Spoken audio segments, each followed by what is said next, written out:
তাকবীর ঘুম ঘুম চোখে ঘড়ির দিকে তাকিয়ে দেখে ভোর 5:14 বাজে।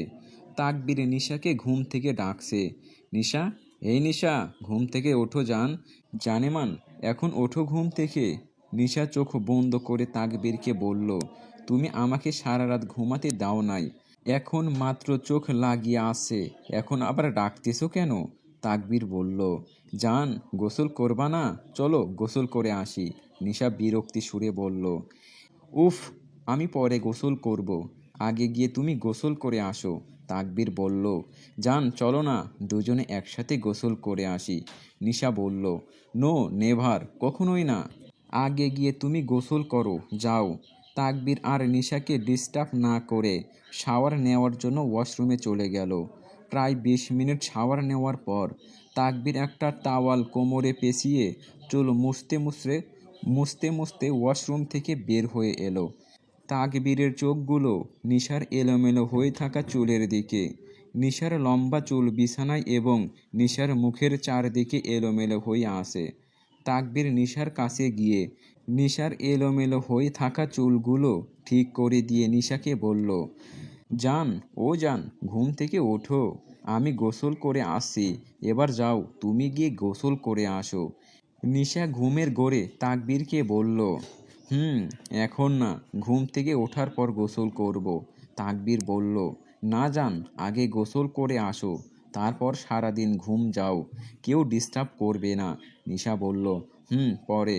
তাকবীর বলল, এই তুই ঘুম থেকে উঠবি নাকি এখন আমি তোকে নিয়ে যাব? নিশা তাকবীরের কথায় কোনো উত্তর না দেওয়ার কারণে তাকবীর নিশাকে কোলে করে ওয়াশরুমে নিয়ে বাথটব শুয়ে দেয়। নিশা তাড়াতাড়ি চোখ মেলে দেখে তাকবীর ওকে বাথটব শুয়ে শাওয়ার অন করে দিয়েছে। নিশার চোখ সামনে দাঁড়িয়ে থাকা তাকবীরের দিকে গেল। নিশা দেখল তাকবীরের মিক্স প্যাড এবং বডিতে বিন্দু বিন্দু পানির কোনা ওয়াশরুমের লাইটের আলোতে চিকচিক করছে। তাকবীর বলল, কিরে জান, এভাবে আমার দিকে তাকিয়ে আসিস কেন? আগে কখনো আমাকে এভাবে দেখোস নাই? নিশা বলল, কই, আমি তোমার দিকে তাকিয়েছিলাম, তুমি ভুল দেখছো। তাকবীর নিশার মাথায় একটা টোকা দিয়ে বলল, আমি ভুল দেখছি। আচ্ছা জান, আচ্ছা জান, তুমি শাওয়ার নেও, আমি তোর জন্য ড্রেস নিয়ে আসতেছি। তাকবীর ওয়াশরুম থেকে বের হয়ে ভাবতে লাগলো, আমার রুমে তো নিশার কোনো ড্রেস নাই, তাহলে এখন আমি নিশাকে পরার জন্য কি দেব? এইসব ভাবতে ভাবতে তাকবীর আলমারি থেকে অনেকগুলো কালো শার্টের মধ্যে একটা কালো শার্ট, একটা টি শার্ট এবং টাওয়াল বের করে নিয়ে ওয়াশরুমে গিয়ে নিশাকে বলল, তোর কোনো ড্রেস তো আমার রুমে নাই, তাই বর্তমানে গোসল করে এগুলো পরে বের হ। তাকবীর রুমে এসে বিছানার চাদর, কম্বল, বালিশের কভার সব চেঞ্জ করে বসে ভাবছে, মেয়ে মানুষের গোসল করতে এত সময় লাগে কেন? তাকবীর অনেক লম্বা হওয়ার কারণে তাকবীরের শার্ট নিশা পরে দেখে ওর হাঁটু সমান। নিশা নিজে নিজেই বলে, এই শার্টটা তো আমার শর্ট ড্রেসের সমান হয়ে গেছে। নিশা তাকবীরের দেওয়া শার্টটা পরে কোনো রকম লম্বা ভেজা চুলগুলো টাওয়াল দিয়ে পেঁচিয়ে ওয়াশরুম থেকে বের হয়ে আসে। দুধে আলতা সাদা গায়ের রং যেন কালো শার্টটা পরার কারণে নিশাকে দেখতে পুরো পুতুলের মতো লাগছে। তাকবীর নিশার দিকে তাকিয়ে ভাবছে, একটা মানুষ দেখতে এত সুন্দর কিভাবে হয়?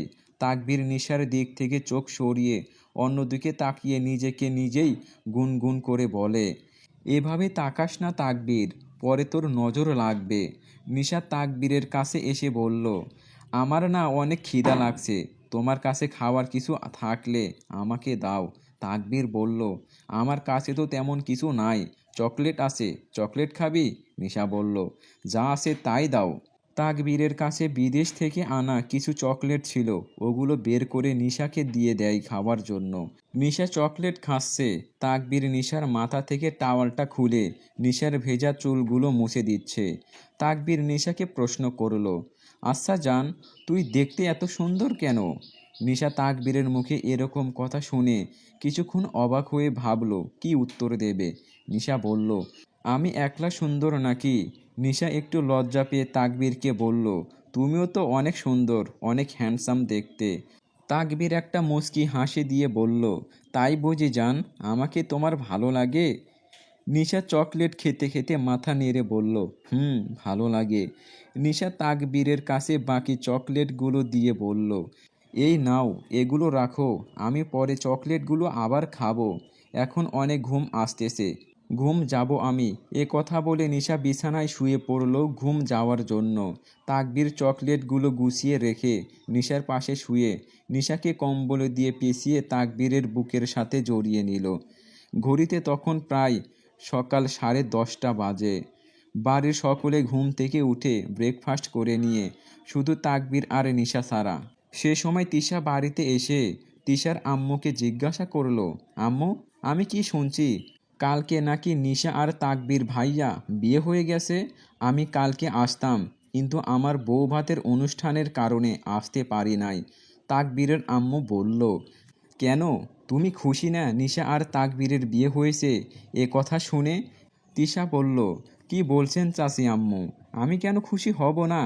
আমি তো অনেক খুশি হয়েছি, কিন্তু এখন কি নিশা আর তাকবীরের বিয়ে দেওয়াটা ঠিক হলো? নিশার বয়স তো অনেক কম।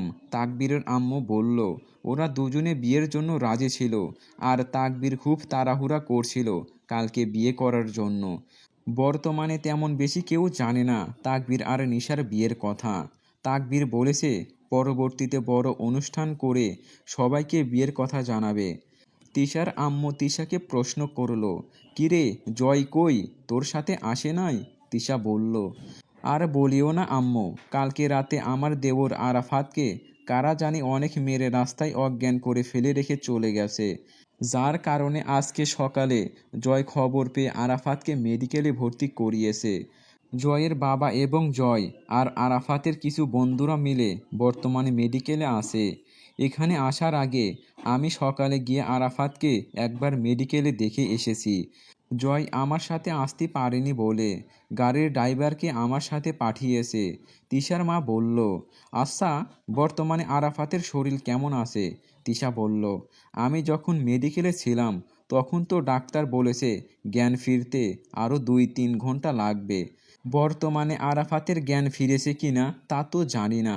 তাকবীরের আম্মু তিশাকে বলল, আচ্ছা দাঁড়া, আমি তোর চাচিকে বলছি মেডিকেলে গিয়ে একবার আরাফাতকে দেখে আসার জন্য।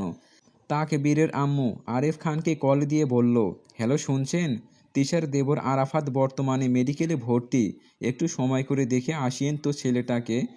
মোবাইলের ওই পাশ থেকে আরিফ খান বলল, আচ্ছা ঠিক আছে যান, আমি সময় করে আরাফাতকে মেডিকেল থেকে দেখে আসব।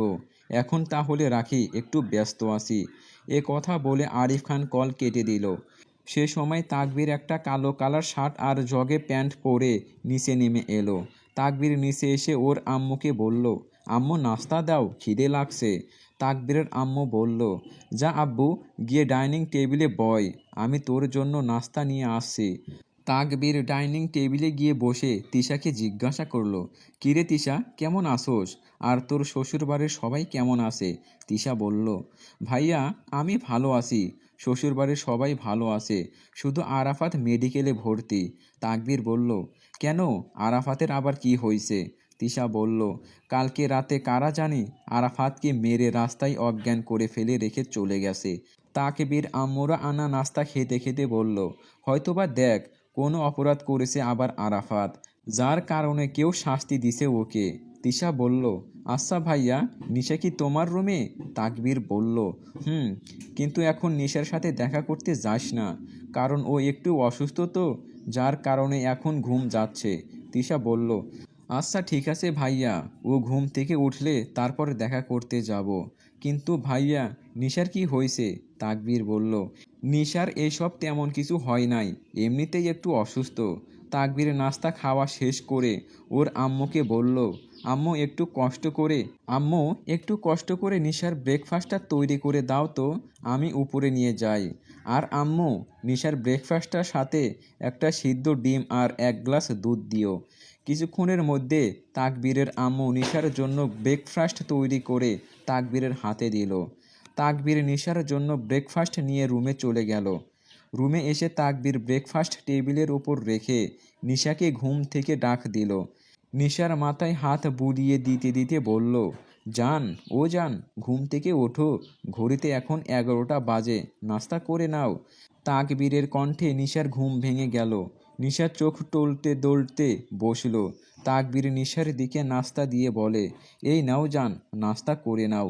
আমি তোমার রুম থেকে কিছু তোমার জন্য ড্রেস নিয়ে আসি। নিশা নাস্তার প্লেট হাতে নিয়ে তাকবীরকে বলল, ড্রেস নিয়ে আসার সময় আমার মোবাইলটা নিয়ে আসিও তো। তাকবীর মাথা নাড়িয়ে বলল, আচ্ছা নিয়ে আসবো। এ কথা বলে তাকবীর নিশার রুমে চলে গেল ড্রেস আনার জন্য। তাকবীর নিশার রুমে গিয়ে আগে নিশার মোবাইলটা নিল, তারপর আলমারির ভেতরে চোখের সামনে যা কাপড় পেল তা নিয়ে নিশার জন্য চলে এলো। তাকবীর রুমে এসে নিশার হাতে মোবাইল দিয়ে কাপড়গুলো দলামলা করে নিজের আলমারিতে রেখে নিশাকে বলল, তুই পরে গুছিয়ে রাখিস, আমি এখন পারবো না। তাকবীর দেখলো নিশা ব্রেকফাস্টে সব খাইছে ডিম ছাড়া। তাকবীর নিশার পাশে বসে ডিমটা ছিলে নিশার মুখের কাছে নিয়ে বলল, জান এটা খাও। জিশাট হঠাৎ করে তাকবীরের রুমে এসে ওদেরকে একসাথে কাছাকাছি দেখে বলল, সরি আমার রুমে আসার আগে নক করে আসা উচিত ছিল। এ কথা বলে জিশাত রুমের বাইরে চলে যায়। তাকবীর বিছানায় থাকা কম্বলটা নিচের গায়ে দিয়ে বলল, সমস্যা নাই, জিহাদ ভিতরে আয়, চলবে।